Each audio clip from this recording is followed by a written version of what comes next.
सो hi friends, आजना video में આપણે agriculture, pharmacy, nursing, veterinary, fisheries છે, મેડિકલ, આયુર્વેદિક, હોમિયોપેથિક વગેરે કોર્સીસ માટે જે મિનિમમ ક્વોલિફિકેશન છે શું હોય છે કે જેમાં તમે એડમિશન મેળવી શકો અથવા તમારું જે મેરિટ છે એ કઈ રીતે બને છે। ખાસ કરીને મને ઇન્સ્ટાગ્રામમાં ઘણા બધા ભાઈઓ બહેનોના પ્રશ્નો એ આવતા હોય છે કે સર અમારું મેરિટ જે બનશે એ અમારા પીસીબીના માર્ક્સના લીધે બનશે કે ઓવરઓલ જે ટકાવારી થતી હશે એના આધારે બનશે। તો જે પણ તમારા પ્રશ્નો હશે એની સંપૂર્ણ માહિતી આપણે લઈશું કે કઈમાં તમે પ્રવેશ મેળવવા માંગતા હોય તો ગુસ્કેટની જરૂરત પડશે અથવા નીટની જરૂર પડશે। खास કરીને જે વિદ્યાર્થીઓ નર્સિંગમાં એડમિશન લેવા માંગતા હોય એના પ્રશ્ન વધારે પડતા એ આવતા હોય છે કે સર અમે નીટની પરીક્ષા નથી આપેલી તો શું અમે એડમિશન મેળવી શકીએ કે નહીં। ઓલરેડી મેં તમામ માહિતીના વિડીયો અપલોડ કરેલા છે। ઘણા બધા વિદ્યાર્થીઓ છે પૂરો વિડીયો ના જોતા હોય એના કારણ વગરનું ટેન્શન છે તે લેતા હોય છે। તો આ વિડીયોમાં આપણે એની સંપૂર્ણ માહિતી મેળવ્યું।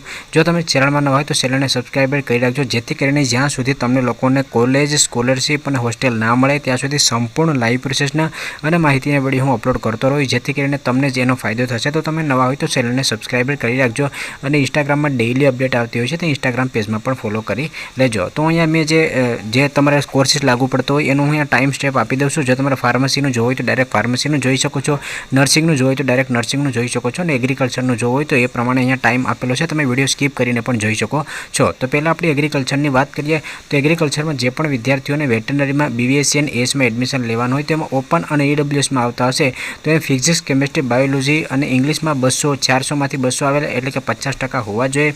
અને જે વિદ્યાર્થીઓ ACBC, SC અને ST માં આવતા હશે અને ફિઝિક્સ, કેમિસ્ટ્રી, બાયોલોજી અને ઇંગ્લિશમાં 400માંથી 190 એટલે કે 47.5% છે તે આવવા જોઈએ અને બાકી ગુસ્કેટ છે એમાં પાસ થયેલા હોવા જોઈએ। અને જે મેરિટ બનશે આ તમારું જે મેં કીધું ધોરણ 12નું એ તમારું મિનિમમ ગુણ એટલે કે મિનિમમ ક્વોલિફિકેશન છે। બાકી જે પણ વિદ્યાર્થીઓને BVScમાં એડમિશન લેશે એનું મેરિટ છે ગુસ્કેટના આધારે બનાવવામાં આવશે। ત્યાર પછી વાત કરીએ એટલે ફિશરીઝની BFSCની તો જે વિદ્યાર્થીઓ ઓપન ACBC EWSમાં આવતા હોય એના જે PCBના 300 માર્ક થાય એમાંથી 120 એટલે કે 40% આવેલા હોય છે।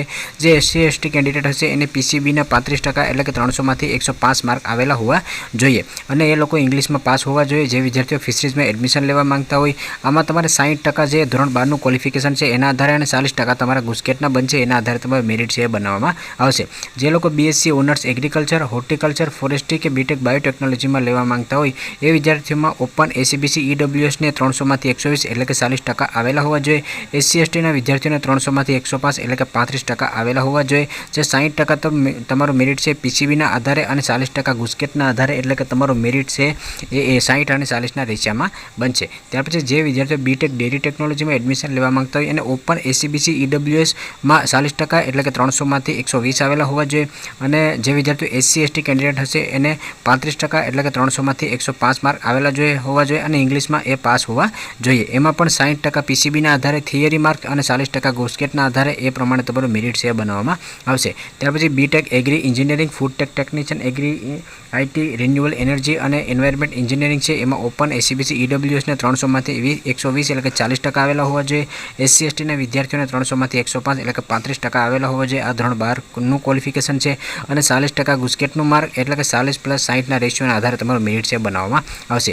જેટલા પણ વિદ્યાર્થીઓ BSc ઓનર્સમાં એડમિશન લેવા માંગતા હોય અને PCBના 300માંથી 105 એટલે કે 35% આવેલા હોવા જોઈએ તમામ કેટેગરીને લાગુ પડશે અને બાકી 40% ગુસ્કેટના માર્ક્સના આધારે મેરિટ છે બનાવવામાં આવશે। ફાર્મસી એડમિશન માટેનું તો જે વિદ્યાર્થીઓ સરકારી અને ગ્રાન્ટેડ કોલેજોમાં એડમિશન લેવા માંગતા હોય એની જે 95% સીટો છે એ PCM અથવા તો PCB ધોરણ 12માં ફિઝિક્સ, કેમિસ્ટ્રી, મેથેમેટિક્સ અથવા તો ફિઝિક્સ, કેમિસ્ટ્રી, બાયોલોજીના 50% અને ગુસ્કેટના 50%ના આધારે તમારું મેરિટ છે બનાવવામાં આવશે। અને જે વિદ્યાર્થીઓએ GMANની પરીક્ષા આપી હોય, નીટની પરીક્ષા આપી હોય અને એ વિદ્યાર્થીઓ 5% સીટ માટે એડમિશન લેવા માંગતા હોય તો એ લોકો એની માટે એપ્લાય કરી શકે છે। એટલે કે 95% સીટ છે PCM, PCB અને ગુસ્કેટના આધારે ભરાશે અને 5% સીટો GMAN, નીટના આધારે ભરવામાં આવશે। આ ગવર્મેન્ટ અને ગ્રાન્ટેડ કોલેજોની વાત થઈ। હવે આપણે સેલ્ફ ફાઇનાન્સ કોલેજોની વાત કરીએ તો એમાં જે 50% સીટો છે એ PCM, PCB 50% અને ગુસ્કેટ 50%ના આધારે ભરાશે અને બાકીની જે 50% સીટો છે સેલ્ફ ફાઇનાન્સ કોલેજોમાં એ મેનેજમેન્ટ કોટામાં સીટો જશે એટલે કે કોલેજો એની રીતે ભરશે। એ ગુસ્કેટના આધારે, જીનના આધારે અને નીટના આધારે તો એ કોલેજો પોતાની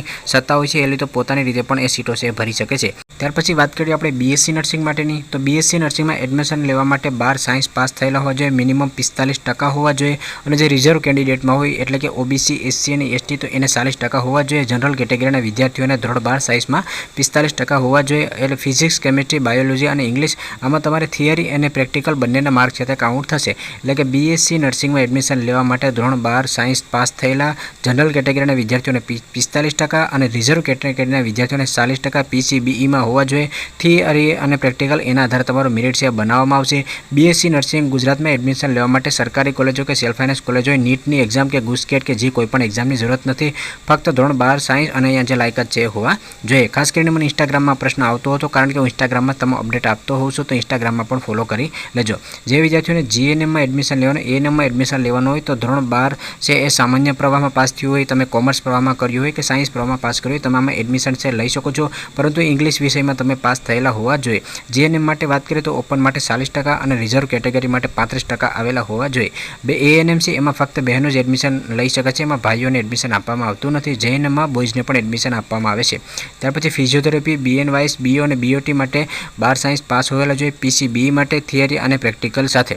ત્યાર પછી BOP અને BSLPમાં એડમિશન લેવા માંગતા હોય તો એમાં પણ 12 સાયન્સ પાસ થયેલા હોય છે. PCBEમાં અથવા તો PCMમાં, એટલે કે બાયોલોજી, મેથેમેટિક્સ બંને સ્ટુડન્ટ આમાં એપ્લાય કરી શકે છે અને એમાં થિયરી અને પ્રેક્ટિકલના તમારા જે માર્ક છે એ કાઉન્ટ થશે. તો આવી રીતે તમારું મેરિટ છે બનાવવામાં આવશે. હવે જ્યારે એની એડમિશન પ્રોસેસ ચાલુ થશે સરકારી કોલેજો માટેની, ગ્રાન્ટેડ કોલેજો માટેની કે સેલ્ફ ફાઇનાન્સ કોલેજો માટેની, તો સ્ટેપ બાય સ્ટેપ હું મેરિટ વાઇઝ પણ વિડીયો બનાવતો જઈશ કે તમને કઈ કોલેજમાં મળવાપાત્ર છે, જેથી કરીને તમે આરામથી પ્રવેશ મેળવી શકો. હું કોલેજ, સ્કોલરશીપ અને હોસ્ટેલ લગતા તમામ વિડીયો છે સ્ટેપ બાય સ્ટેપ અપલોડ કરતો રહીશ. તમને કાંઈ પણ પ્રકારનો પ્રશ્ન છે આવશે નહીં. તમે ફક્ત વિડીયો પૂરો જોવાનું રાખજો. દર વર્ષે ઘણા બધા વિદ્યાર્થીઓ છે એ વિડીયો જોતા નથી, ત્યાર પછી એને મહત્તમ ફીવાળી કોલેજમાં એડમિશન મળી જતું હોય છે, કારણ કે રાઉન્ડની પ્રોસેસ એ ખૂબ જ અગત્યની હોય છે. જેમ કે તમારો પ્રથમ રાઉન્ડ છે, સેકન્ડ રાઉન્ડ છે, ખૂબ જ અગત્યનો હોય છે.